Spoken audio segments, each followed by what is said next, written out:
Hello and welcome दोस्तों, मेरा नाम है करण और आप सभी लोगों का ट्रेड सॉल्यूशंस के इस यूट्यूब चैनल के ऊपर स्वागत है। आज के इस वीडियो में हम बटरफ्लाई स्ट्रेटजी के जिस टाइप के बारे में बात करने जा रहे हैं उस टाइप का नाम है short put butterfly strategy. Last video में हमने समझा था लॉन्ग पुट बटरफ्लाई स्ट्रेटजी के बारे में, लेकिन आज की इस वीडियो में हम बात करेंगे शॉर्ट पुट बटरफ्लाई स्ट्रेटजी के बारे में। आज की इस वीडियो में हम शॉर्ट पुट बटरफ्लाई स्ट्रेटजी के बारे में सभी चीजें वन बाय वन करके डिटेल में समझेंगे। तो चलिए फिर स्टार्ट करते हैं। अब स्टार्ट करने से पहले मैं आप लोगों को एक चीज बता देता हूं कि जिस तरीके से लॉन्ग कॉल बटरफ्लाई की तरह लॉन्ग पुट बटरफ्लाई थी, उसी तरीके से शॉर्ट कॉल बटरफ्लाई की तरह ही शॉर्ट पुट बटरफ्लाई भी है। इट मींस कि शॉर्ट पुट बटरफ्लाई के अंदर सभी चीजें same to same short call butterfly की तरह है। जो फर्क है वो बस इतना है कि short call butterfly call option के जरिए क्रिएट होती थी और जो शॉर्ट पुट बटरफ्लाई है वो पुट ऑप्शन के जरिए क्रिएट होगी। अदरवाइज जितनी भी चीजें हमने शॉर्ट कॉल बटरफ्लाई के अंदर डिस्कस की थी वो सभी चीजें आप लोगों को शॉर्ट पुट बटरफ्लाई के अंदर भी देखने को मिलेगी। तो इसलिए जिस इंसान को शॉर्ट कॉल बटरफ्लाई अच्छी तरीके से समझ में आ गई, उसके लिए शॉर्ट पुट बटरफ्लाई समझना बहुत ही ज्यादा इजी होने वाला है। तो चलिए अब हम आज की इस वीडियो को स्टार्ट करते हैं। सबसे पहले हम ये समझते हैं कि शॉर्ट पुट बटरफ्लाई स्ट्रेटजी को हम क्रिएट कब करते हैं, किस सिचुएशन में क्रिएट करते हैं। तो short put butterfly strategy basically तब क्रिएट की जाती है जब मार्केट के अंदर हमें ऐसा लगता है कि मार्केट में वॉलेटिलिटी बढ़ सकती है, जिसकी वजह से प्राइस के अंदर हमें एक बड़ी मूव देखने को मिल सकती है, चाहे वो किसी भी साइड हो, किसी भी डायरेक्शन में हो। लेकिन वॉलेटिलिटी बढ़ने की वजह से प्राइस के अंदर जब हमें मूवमेंट आने के चांसेस लगते हैं, बड़ी मूव आने के चांसेस लगते हैं, तो उस सिचुएशन में हम शॉर्ट पुट बटरफ्लाई स्ट्रेटजी को क्रिएट करते हैं।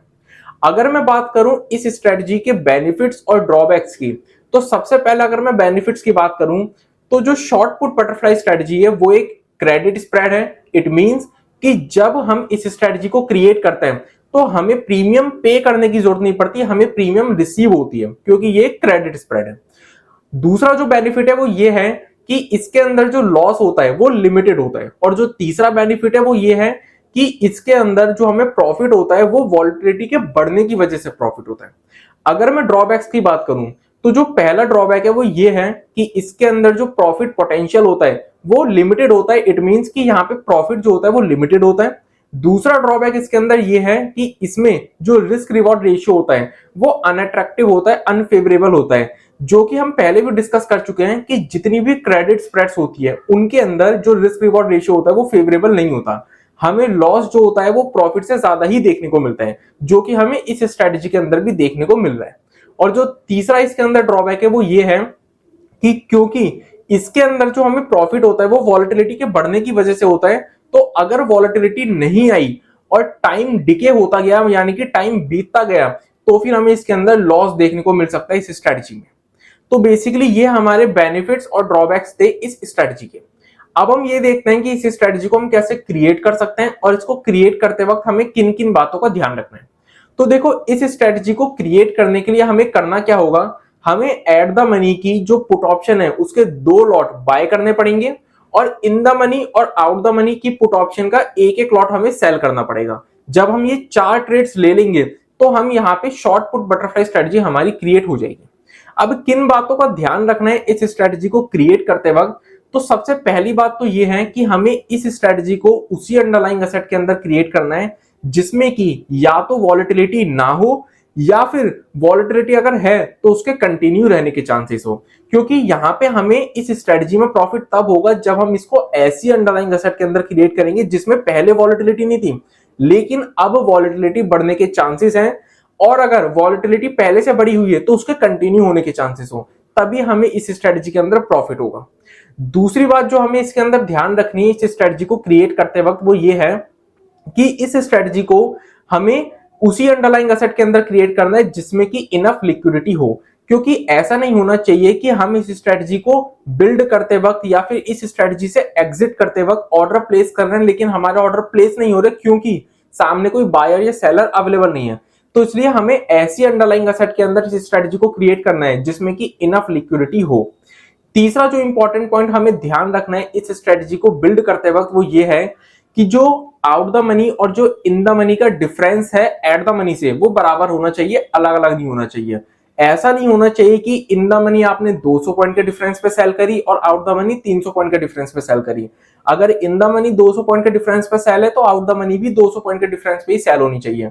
तो इसलिए इन द मनी और आउट द मनी का जो डिफरेंस है एट द मनी से वो बराबर होना चाहिए। और जो चौथा और जो लास्ट पॉइंट है इसके अंदर जो कि हमें ध्यान रखना है इस स्ट्रेटजी को बिल्ड करते वक्त, वो ये है कि जो 4 ट्रेड्स हम इस स्ट्रेटजी को बिल्ड करने के लिए लेंगे वो चारों ट्रेड्स सेम एक्सपायरी और सेम अंडरलाइंग असेट की होनी चाहिए, डिफरेंट एक्सपायरी और डिफरेंट अंडरलाइंग असेट की नहीं होनी चाहिए।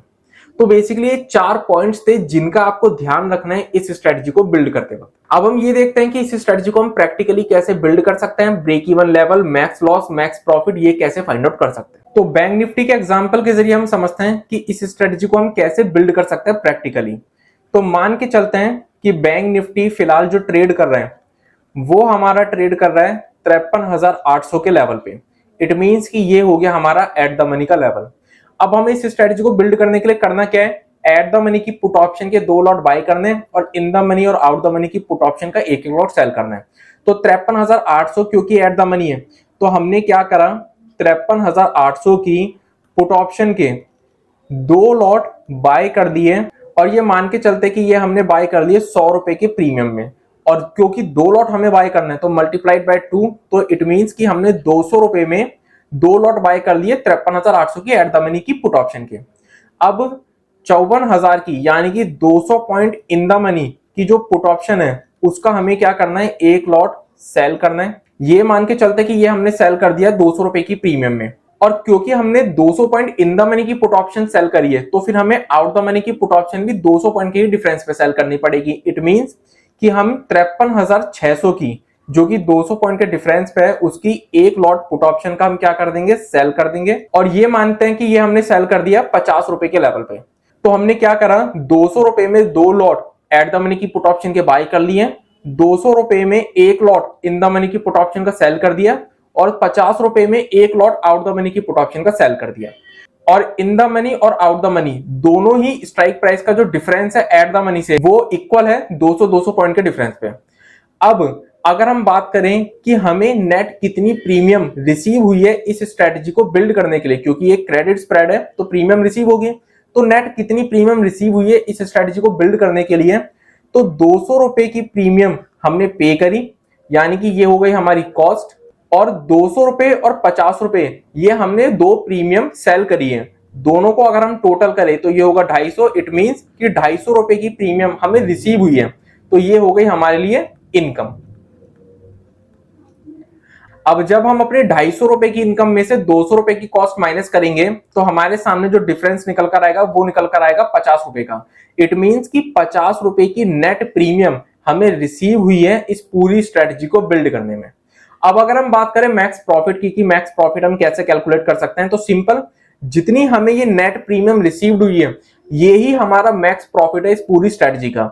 अगर मैं इसको मल्टीप्लाई कर दूं 1 लॉट की क्वांटिटी से तो हमारे सामने अमाउंट निकल कर आएगी 750 रुपए।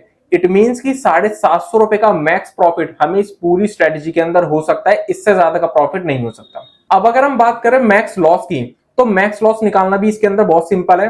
जो हमने इन द मनी और आउट द मनी की स्ट्राइक प्राइस सेल करी है वो कितने पॉइंट के डिफरेंस पे सेल करी है, 200 पॉइंट के डिफरेंस पे सेल करी है। तो जब हम 200 पॉइंट के डिफरेंस में से 50 पॉइंट की जो अपनी नेट प्रीमियम रिसीव्ड है उसको माइनस करेंगे तो हमारे सामने डिफरेंस कितना निकल कर आएगा, 150 पॉइंट का। और जब हम अपने इस 150 पॉइंट को मल्टीप्लाई कर देंगे 1 लॉट की क्वांटिटी से तो हमारे सामने इसके अंदर जो अमाउंट निकल कर आएगी वो निकल कर आएगी 2250 रुपए। इट मींस कि 2250 रुपए ये हमारा मैक्स लॉस है इस पूरी स्ट्रेटजी के अंदर जो कि हमें हो सकता है। 2250 से ज्यादा का हमें इसके अंदर नुकसान हो ही नहीं सकता, तो ये मैक्स लॉस हो गया हमारा 2250 रुपए का। तो सिंपल है मैक्स लॉस निकालना भी। सिंपली जितने पॉइंट के डिफरेंस पे हमने इन द मनी और आउट द मनी की जो स्ट्राइक प्राइस की पुट ऑप्शन है जिसको सेल करा है उस डिफरेंस में से हमें नेट प्रीमियम रिसीव्ड को माइनस कर देना है और जितने भी लॉट के साथ हमने ट्रेड ली है उतने लॉट की क्वांटिटी से हमें मल्टीप्लिकेशन कर देनी है। तो हमारे सामने जो अमाउंट निकल कर आएगी वो निकल कर आएगी मैक्स लॉस की अमाउंट, जो कि हमें इस पूरी स्ट्रेटजी के अंदर हो सकता है, जो कि इस एग्जांपल में 2250 रुपए निकल कर आ रहे हैं।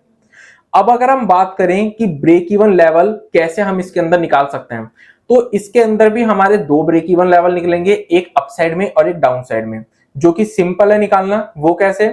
जो हमारी इन द मनी स्ट्राइक है जो कि हमारी है 54,000 की, 54,000 की स्ट्राइक में से हमें माइनस कर देना है क्या? ये जो हमें नेट प्रीमियम रिसीव हुई है इसको, जो कि है 50 रुपए। तो जब हम 54,000 के लेवल में से 50 रुपए माइनस कर देंगे तो हमारे सामने जो लेवल निकल कर आएगा वो निकल कर आएगा 53,950 का level. Same out the money के साथ, आउट द मनी स्ट्राइक हमारी क्या है? 53,600 की। 53,600 में जब हम ऐड करेंगे अपने 50 पॉइंट के नेट प्रीमियम रिसीव्ड को, तो फिर हमारे सामने जो लेवल निकल कर आएगा वो निकल कर आएगा 53,650 का लेवल। तो 53,950 हो गया हमारा अपर ब्रेक इवन लेवल और 53,650 हो गया हमारा लोअर ब्रेक इवन लेवल। अब अगर बैंक निफ्टी इस 300 पॉइंट की रेंज यानी कि इन दोनों ब्रेक इवन लेवल के बीच में रहेगा तो फिर हमें इसके अंदर लॉस होगा। अगर बैंक निफ्टी इस 300 पॉइंट की रेंज में से किसी भी एक लेवल के पास आता है, यानी कि अगर इन दोनों ब्रेक इवन लेवल में से किसी भी एक ब्रेक इवन लेवल के पास आता है तो फिर हमें नो प्रॉफिट नो लॉस होगा। और अगर इस 300 पॉइंट की रेंज या फिर इन दोनों ब्रेक इवन लेवल में से किसी भी एक ब्रेक इवन लेवल को ब्रेक करता है तो फिर हमें इसके अंदर प्रॉफिट होना शुरू होगा। तो इस तरीके से हम इस स्ट्रेटजी के अंदर मैक्स लॉस, मैक्स प्रॉफिट और break even level find out कर सकते हैं। तो इसी के साथ आज के इस वीडियो को मैं यहीं पर कंप्लीट करता हूं। आई होप कि आप सभी लोगों को आज की वीडियो अच्छी लगी हो, इंफॉर्मेटिव लगी हो। तो मिलता है नेक्स्ट वीडियो में, तब तक के लिए स्टे सेफ, स्टे हेल्दी।